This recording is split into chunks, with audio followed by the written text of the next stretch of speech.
Olá, hoje nós vamos falar sobre a doença de Alzheimer e eu trouxe aqui para conversar com a gente no estúdio a Vera Calvila. Eu a conheço há muitos anos e é uma pessoa que dedica uma vida em relação à divulgação, à importância de conscientização em relação a essa doença, ao Alzheimer, que hoje afeta cerca de 1,5 milhão de brasileiros. E com a longevidade, quanto mais tempo a gente vive, mais o risco que a gente corre também de desenvolver essa doença.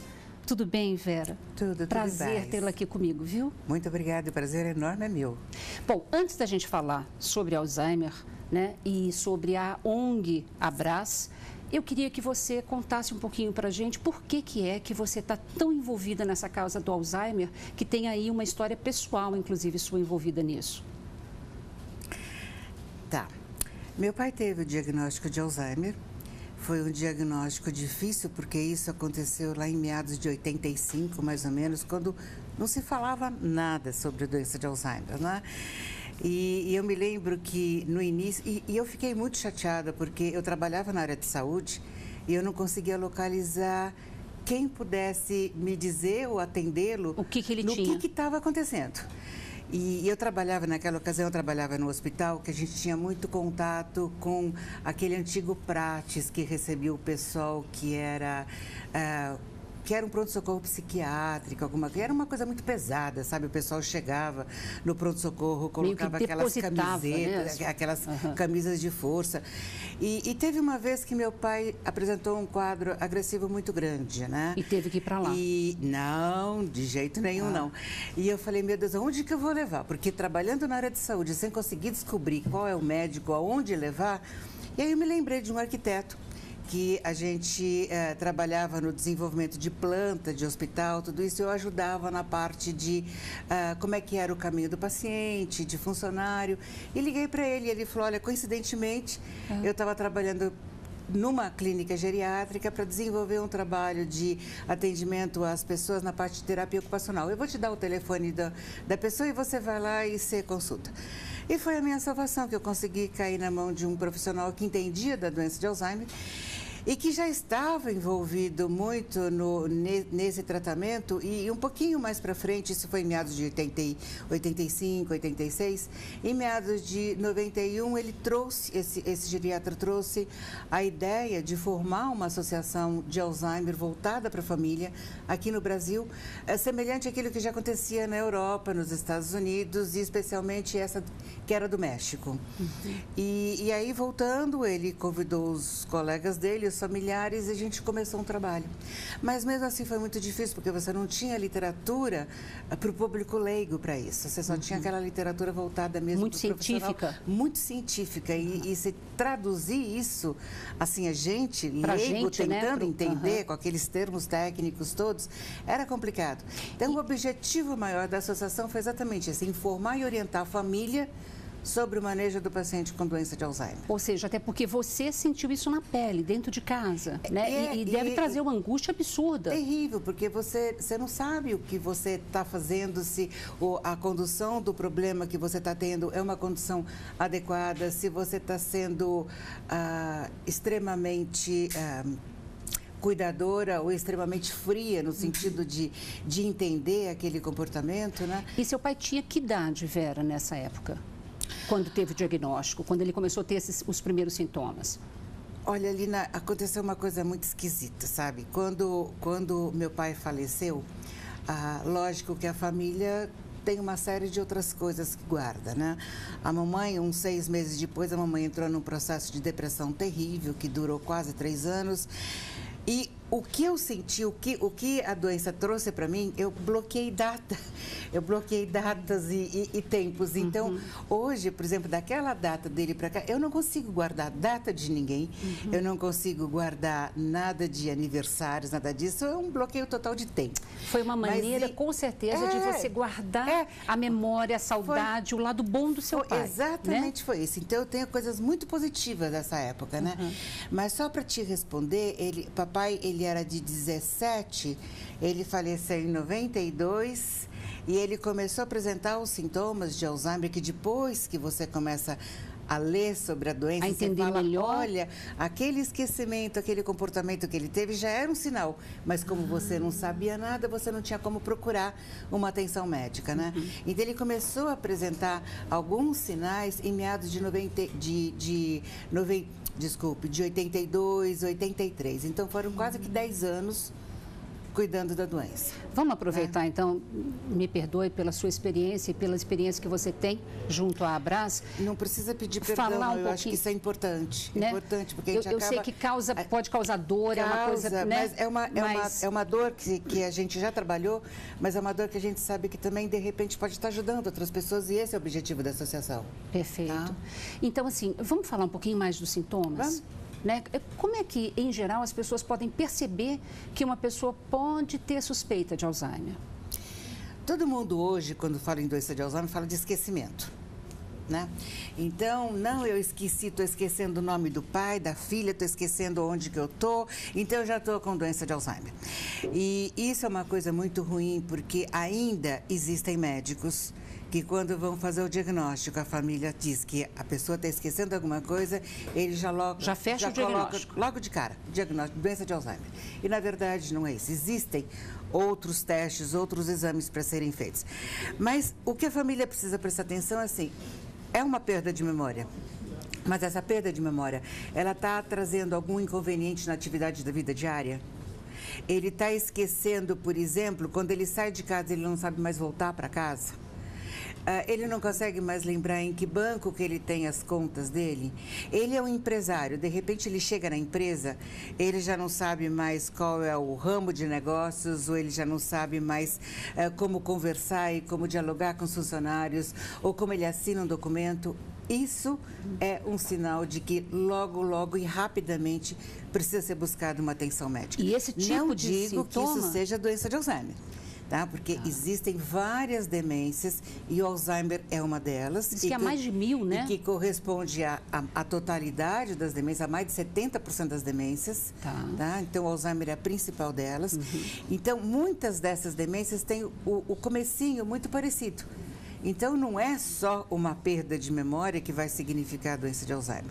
Existe depois os testes laboratoriais que vão dizer, por exemplo, se a pessoa está com hipotireoidismo ou se está com uma carência de vitamina B12.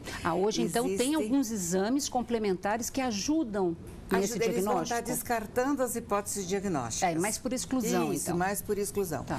Aí tem os exames de imagem que vão mostrar se, de repente, não foi por múltiplos infartos, uma demência por múltiplos infartos. E aí existe também o teste neuropsicológico. Mas o que vale de verdade é a experiência daquele médico que vai lá e ele vai conversar com o paciente, e ele vai conversar com o cuidador, com a pessoa, com o familiar mais próximo do paciente, que consegue relatar aquilo que é a atividade do dia a dia, onde foi que aquele familiar começou a perceber que alteraçãozinha que aconteceu. Então, essa alteraçãozinha, por exemplo, nesse caso do empresário até que você citou, não é que ele não sabe mais nada, ele pode ter esses pequenos lapsos pode. E daqui a pouco ele volta e se sente dono de si de novo. E fica muito bem, Mas existem esses pequenos sinais. Então, por exemplo, você pega uma pessoa, uma pessoa de mais idade que toda a vida brincou com os netos e agora está fazendo uma confusão danada com o nome dos netos e está achando que outras pessoas são parentes, são netos. Isso em determinados momentos. Depois, está numa bem. O que é que acontece com a gente? Com os leigos, com os familiares?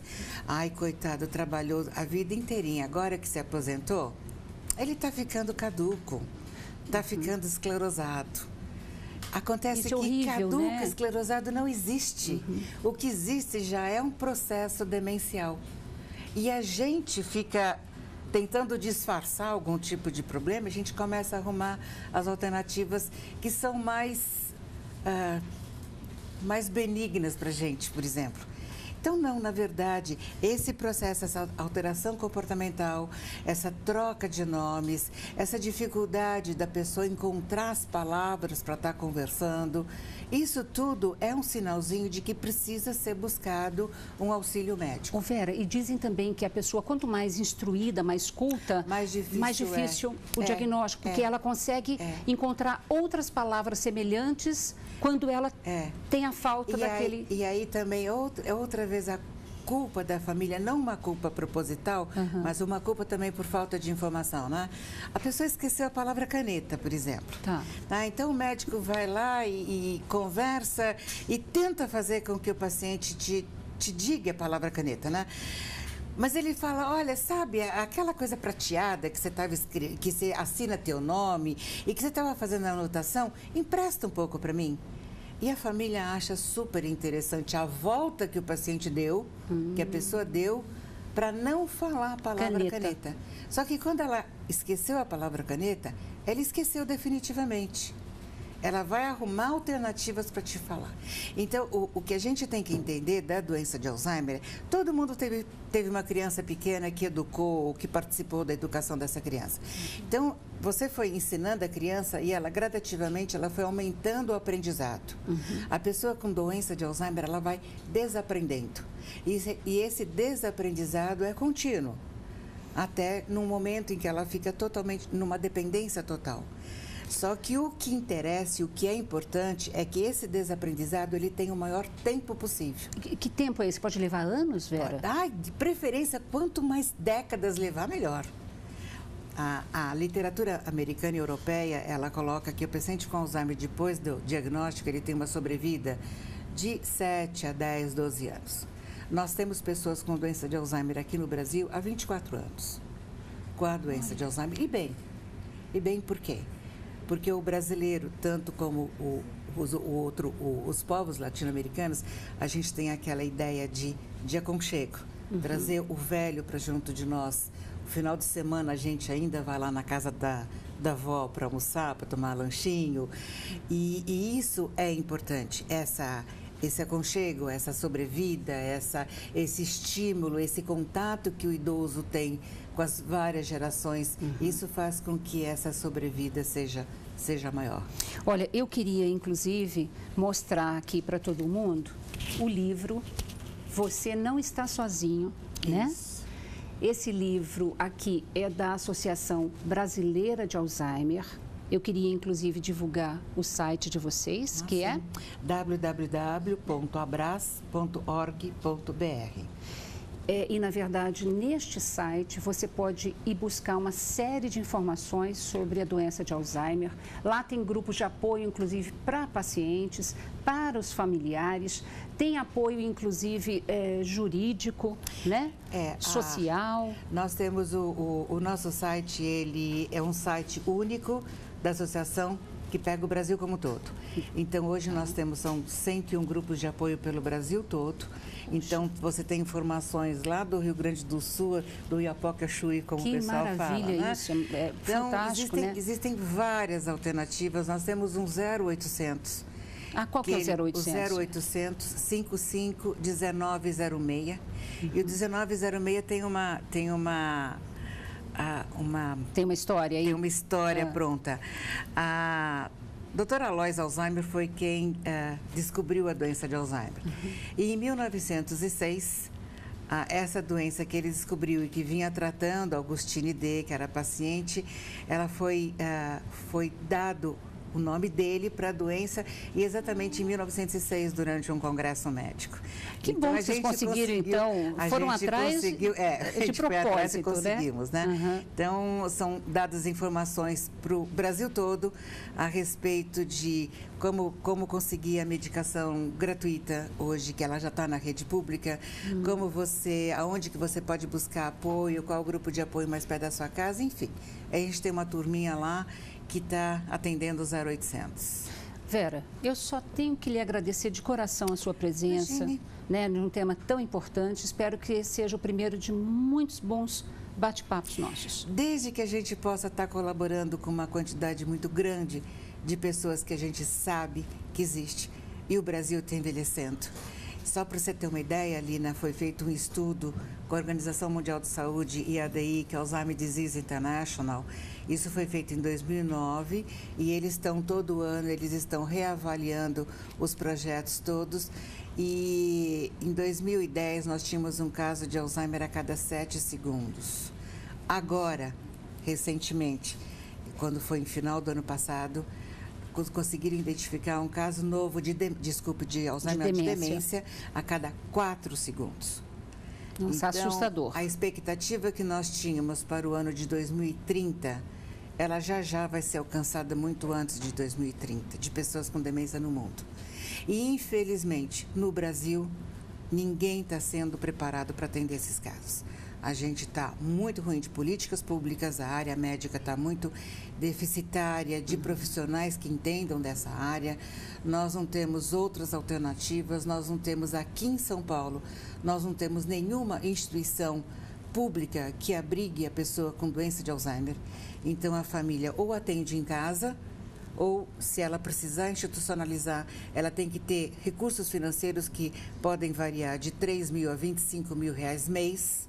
Altíssimo, que você sabe, né? Que é praticamente inviável. Impossível, para a grande maioria. Nós né? temos aquele problema que está se prolongando até não sei quanto, que é a história do cuidador de pessoas idosas, classificado como empregado doméstico, mas se você for respeitar, o cuidador de idoso não pode parar na hora do almoço para descansar, porque o paciente precisa de atendimento. Então, são uma série de coisas que não estão sendo feitas. E na hora que elas começarem a ser feitas, a gente já está atrasado, então elas vão estar mais ainda.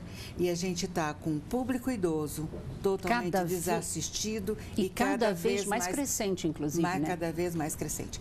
Essas ações, como a que você está fazendo agora, ela auxilia e muito, porque são outras pessoas que vão estar ouvindo, que vão estar conhecendo outras pessoas também, que sabem que, de repente, tem um lugar onde buscar algum tipo de informação. A gente só pode agradecer a você. Muito obrigada, Vera.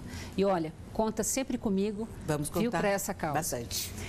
Gente, então, eu vou repetir, www.abras.org.br. Viu? Deu tempo direitinho para vocês. Abras com Z. Deu tempo direitinho para vocês anotarem. Vou trazer a Vera aqui para a gente conversar sobre esses desafios ainda, né? Tanto na questão do atendimento público, privado, na qualificação profissional para atender o paciente com a doença de Alzheimer e também as angústias, né, do próprio paciente quando ele está nesse processo demencial e do familiar desse paciente. Muito obrigado, viu, por estar com a gente hoje nesse assunto tão importante. Beijo, até a próxima.